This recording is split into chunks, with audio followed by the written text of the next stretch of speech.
Betul ke orang rakyat Malaysia ni datang daripada Indonesia? Para mesyuara yang buka Melaka pun dia berhijrah daripada Palembang. Seterusnya kalau kita tengok orang Jawa, perkampungan Jawa ada di Selangor, ada di Johor, merata tempat. Tapi Pulau Jawa ada di Indonesia. Kemudian orang Minang di Indonesia ada, di Malaysia pun ada. Jadi Indonesia dengan Malaysia negara wujud sudah pasti waktu start merdekanya Indonesia 1945. Tak pun tertubuhnya Persekutuan Tanah Melayu 1948 ataupun kemerdekaan Tanah Melayu 1957 ataupun pertubuhan Malaysia 1963. Dengan tarikh-tarikh saya sebut tadi tu barulah adanya Indonesia, barunya adalah Malaysia. So hujah tu memang tak terpakai lah untuk sebelum-sebelum tu. Tapi menarik untuk kita tengok sebenarnya apa yang dikatakan dengan Nusantara atau pakar antropologi sebut sebagai alam Melayu. Apa sebenarnya sempadan Nusantara? Apa sebenarnya garis yang membataskan kita Nusantara alam Melayu ni? Okey, baik. Wujud 3 teori yang membahaskan sempadan antara sempadan Nusantara atau kita panggil sebagai alam Melayu.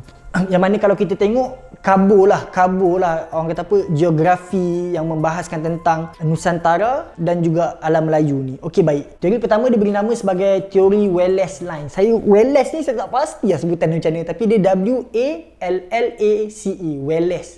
Sorry lah, saya biar slow sikit. Okay, the Wallace Line sebab pengasas kepada teori ni adalah Alfred Russel Wallace. Dia membatasi Nusantara ni melalui kepelbagaian bio. Dia punya flora dia punya fauna dia. Okey, dia punya bentuk geografi dia tu, sempadan dia tu belah Jawa, Bali, belah sini semua ni lah tanah Melayu, Sumatera apa semua. Belah sini ada Lombok, ada Sumbawa.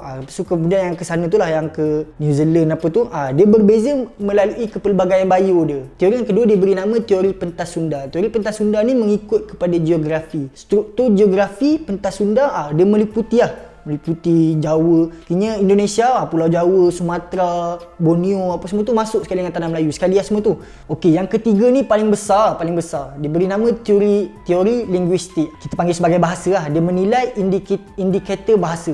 Teori linguistik ni kalau kita tengok peta, dia lebih luas. Dia tak setakat area Nusantara, Malaysia, Indonesia, Filipina sikit apa semua tu. Belah barat dia tu sampai ke Madagaskar, yang timur dia tu sampai kepada Pulau Easter. Kini besar. Kalau kita tengok ketiga-tiga teori ni tadi termasuk keseluruhan negara Indonesia, tak pun sikit, tapi termasuk dengan tanah Melayu ataupun Malaysia. So kesimpulan dia, orang dulu kalau berjalan antara pulau ke pulau tu macam kita bergerak dalam rumah kita. Kita tuan rumah, kita bergerak daripada ruang tamu ke bilik air, kita bergerak daripada bilik depan ke bilik belakang, pergi dapur, buka peti ais, ambil Milo. Ibarat macam tu lah. Kini bangsa kita kan bangsa pelayaran, bangsa yang berlayar ke serata tempat. Jadi untuk bergerak dari pulau ke pulau itu adalah menjadi normal bangsa kita. So tak adalah orang Melayu ni daripada Indonesia, sebab kita ni dulu dipanggil sebagai Kepulauan Nusantara, alam Melayu. Kitalah tuan kepada rumah ni sebelum wujudnya sempadan-sempadan antara bangsa negara dan negara-negara lain.